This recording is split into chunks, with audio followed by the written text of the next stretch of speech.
Evet değerli arkadaşlar, bu videomuzda da CNC dikiş işleme merkezlerinde, CNC freze tezgahlarında G41 ve G42 kullanımından sizlere bahsedeceğiz.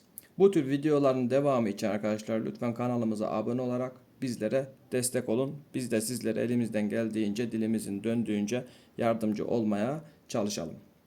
Şimdi CNC tornada olay biraz farklı arkadaşlar. Bizim bu anlatımımız CNC freze için arkadaşlar, tamam mı? Şimdi resmimizi çizdik. Basit bir program yazdık ve G41, G42 ile ilgili de yazıya dökerek bir açıklama yaptık sizler için. Şimdi arkadaşlar G41 kullanımı CNC tezgahlarında takımınız çalışırken G41'i nasıl, nerede kullanırız? Takım çalışırken iş parçası takım ilerleme yani kesme yönüne göre sağda kalıyorsa G41 kullanılır arkadaşlar. Tamam mı? Tekrar ediyorum. Lütfen dikkatli dinleyin, anlayın. Kullanacağınız zaman da yanlış kullanmayın arkadaşlar. G41 takım kesme yönüne göre, ilerleme yönüne göre, tamam mı arkadaşlar? Eğer iş parçası sağda kalıyorsa, cümleyi toparlıyorum. İş parçası takımın kesme ilerleme yönüne göre sağda kalıyorsa G41 kullanılır. Tamam mı?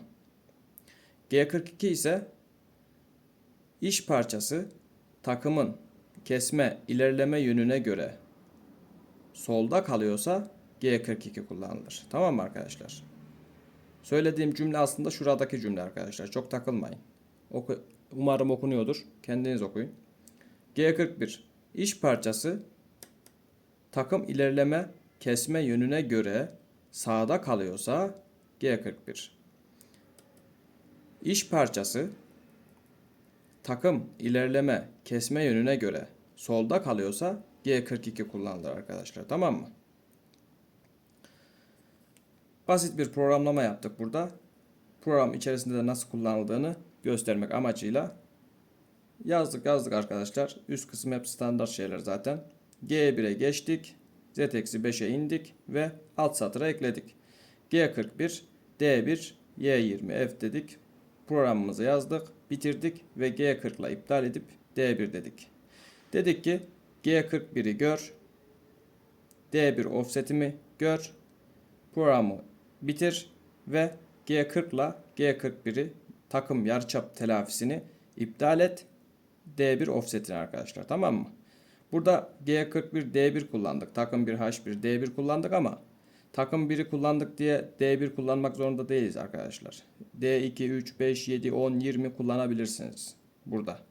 Onu da daha sonraki videolarımızda bahsederiz nasıl olduğunu. Ve burada iptal etmek zorundasınız arkadaşlar, tamam mı? Yine aynı şekilde G42 için yazdık arkadaşlar. Araya girdik. G42 D1 ve altta yine G40 D1 diyerek iptal ettik, tamam mı? Lütfen dikkatle dinleyin ve izleyin ve öğrenin. Kullanacağınız zaman da yanlış kullanmayın arkadaşlar, tamam mı? Şimdi burada G41 G42 ne olduğunu da şuraya yazalım arkadaşlar. Takım yarıçap telafisi. Tamam mı arkadaşlar? Şu ifade aynı şekilde bunun için de geçerli. G41, G42 CNC freze tezgahlarında takım yarıçap telafisidir arkadaşlar. G41 iş parçası takım çalışma kesme yönüne göre eğer sağda kalıyorsa G41 kullanılır. İş parçası takım ilerleme kesme yönüne göre solda kalıyorsa G42 kullanılır arkadaşlar. Burada şu şekilde bir yanlış anlaşılma olmasın. Takım dışarıda çalışıyorsa G41, içeride çalışıyorsa G42 asla arkadaşlar. Öyle bir şey kesinlikle yok. Tamam mı? Onu da şurada şu köşede kısaca anlatayım. Bakın arkadaşlar. Şu iş parçamız olsun. Tamam mı? Dışarıda çalışıyorsa G41, içeride çalışıyorsa G42 kullanacağız gibi bir standarda bağlamaya çalışmayın. Kesinlikle asla öyle bir şey yok. Tamam mı? Takımımız şöyle. Şurada bir tane takımımız olsun. Tamam mı arkadaşlar? Eğer takım bu yönde kesiyor ve ilerliyorsa arkadaşlar Ne oldu? Benim iş parçam takımımın kesme ilerleme yönüne göre sağda kaldı. Sağda kalıyorsa ne kullanıyordum arkadaşlar? G41. Yani bu yönde G41 kullanırım. Eğer ben takımımın yönünü değiştirirsem, bu taraftan kesmeye ve ilerlemeye devam ederse takımım, tamam mı arkadaşlar? Ne oldu? İş parçam takımımın kesme ve ilerleme yönüne göre solda kaldı. Tamam mı? Solda kalınca ne kullanıyoruz? G42. G42. Tamam mı arkadaşlar? İçte kalıyorsa öyle, dışta kalıyorsa böyle, kesinlikle öyle bir ifade, genelleme yok. Anlaştık mı? Anlaştık. Başka burada size söyleyebileceğim bir şey var mı diye bakıyorum arkadaşlar. Yok. Umarım anlaşılmıştır.